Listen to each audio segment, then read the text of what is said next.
महाराष्ट्र राज्यातील सर्व शेतकरी बांधवांसाठी आता सर्वात मोठी आनंदाची बातमी आलेली आहे। तर बघा शेतकरी बांधवांनो, तुम्ही ज्या दिवसाची वाट बघत होते ते दिवस आता आलेला आहे। तर बघा संपूर्ण माहिती आपण या व्हिडिओ मध्ये पाहणारच आहोत। त्याच्यासाठी तुम्हाला हे व्हिडिओ शेवटपर्यंत पाहावा लागणार आहे। तर बघा आता महाराष्ट्र सरकारच्या माध्यमातून आता निर्णय जारी करण्यामध्ये आला। तर बघा नमो शेतकरी योजनेचा 8वा हप्ता शेतकरी बांधवांच्या खात्यामध्ये जमा झाला, परंतु शेतकऱ्यांना 9वा हप्ता भेटला नव्हता। तर बघा आता डायरेक्ट महाराष्ट्र सरकारच्या माध्यमातून आज मंत्रिमंडळ बैठकीमध्ये निर्णय घेण्यामध्ये आला आणि शेतकरी बांधवांच्या खात्यामध्ये सकाळपासूनच वितरण सुरू करण्याची प्रक्रिया सुरू करण्यामध्ये आली होती। परंतु काही तांत्रिक कारणास 2-3 तासापासून वितरण रखलं होतं, परंतु वितरण आता सुरू झालं। सरकारने स्पष्ट शब्दामध्ये सांगितलं, आज रात्रीच्या 12 वाजेपर्यंत कधी आता शेतकरी बांधवांच्या खात्यामध्ये 9वा हप्ता वितरित केला जाणार। म्हणजे की शेतकरी बांधवांनो, बघा तुमच्यासाठी मोठी खुशखबर आल्यासारखं झालं आहे। गेल्या कित्येक दिवसापासून तुम्ही वाट बघत होता नमोचा 9वा हप्ता नेमकं किती येणार। बघा मागील तुम्हाला 8वा हप्ता भेटला, तुम्ही अशा बातम्या देखील ऐकल्या असतील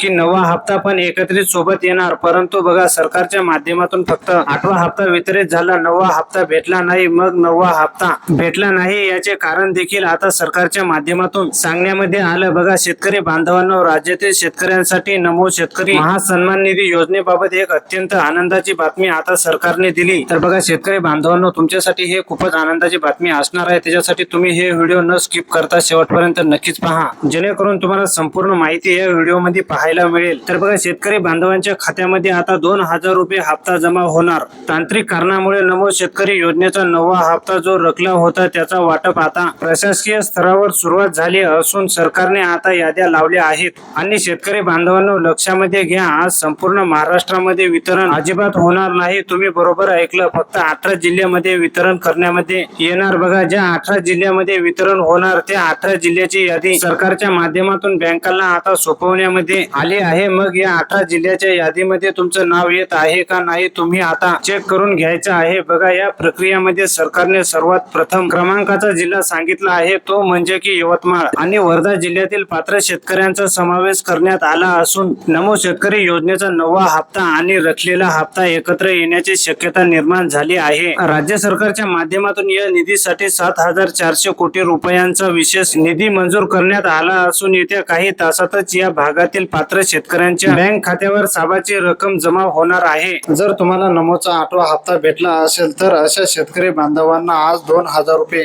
जमा करण्यामध्ये येत आहे। हो शेतकरी बांधवांना महत्वाची बातमी सरकारने दिली। तर बघा डीबीटीच्या माध्यमातून हे 2000 रुपये थेट बँक खात्यात जमा होण्यासाठी जिल्ह्यानुसार स्वतंत्र वेळापत्रक ठरवले असून यात बुलढाणा आणि अकोला जिल्ह्यातील शेतकरी बांधवांना प्राधान्य लाभ दिला जाणार आहे। सकाळी बँक उघडल्यापासून प्रत्येक तासाला या जिल्ह्यामध्ये पैशाचे वितरण करण्याचे नियोजन सरकारने आखले असून यामुळे सर्व्हरवर ताण न येता कामाची सुरळीत सुरू राहावे याची पारदर्शकता आता येत आहे। हो शेतकरी बांधवांनो, महत्वाची बातमी आहे, या 18 जिल्ह्याच्या यादीमध्ये तुमचं नाव येत आहे का तुम्ही चेक करून घ्या। जर तुमचं नाव येत असेल तर सरकारच्या माध्यमातून 100% तुमच्या खात्यामध्ये आता निधी जमा होत आहे। बँक केवायसी आणि आधार प्रमाणीकरण पूर्ण असणे गरजेचं आहे। बघा सरकारने पुढील जिल्हा सांगितला, तो म्हणजे वाशिम आणि अमरावती या जिल्ह्यामध्ये ज्यांचे आधार कार्ड बँक खात्याशी जोडलेले आहे। बघा अशाच पात्र शेतकरी बांधवांच्या खात्यामध्ये नमो शेतकरी सन्मान निधी योजनेचा हप्ता जमा करण्यामध्ये येणार। हो शेतकरी बांधवांनो, अत्यंत महत्वाची बातमी आहे, त्याच्यासाठी तुम्हाला हे व्हिडिओ शेवटपर्यंत नक्कीच पाहावा लागणार आहे। ज्या शेतकऱ्यांचे बँक खाते स्टेट बँक ऑफ इंडिया मध्ये असेल किंवा बँक ऑफ महाराष्ट्र मध्ये असेल त्यांनाच या प्रक्रियेत प्राधान्य लाभ दिला जात असून बँकाकडून आता बघा काही शेतकरी बांधवांचे खाते पोस्ट बँक मध्ये आहेत, अशा देखील शेतकरी बांधवांच्या खात्यामध्ये आता लाभ जमा करण्यामध्ये येणार। सरकारच्या माध्यमातून आता निर्णय जारी करण्यामध्ये आला। आता महत्वाचं म्हणजे की शेतकरी बांधवांनो, राज्य सरकारने ठरवलेल्या नवीन नियमानुसार ज्या शेतकऱ्यांचे वार्षिक उत्पन्न 2.5 लाखाच्या मर्यादित आहे, लक्षात घ्या अशा शेतकरी बांधव आहे त्यांना लाभ मिळणार आहे। तर बघा शेतकरी बांधवांनो, आपण ह्या व्हिडिओ मध्ये संपूर्ण माहिती पाहिलेली आहे। जर तुमचे काही प्रश्न असतील तर नक्कीच कमेंट बॉक्स मध्ये विचारू शकता। जर तुम्ही आपल्या चॅनलवरती नवीन असाल तर चॅनलला पण नक्कीच सबस्क्राईब करा आणि हे व्हिडिओ जास्तीत जास्त शेतकरी बांधवांपर्यंत नक्कीच शेअर करा, जेणेकरून सर्व शेतकरी बांधवांना अशीच अपडेट पाहायला मिळेल।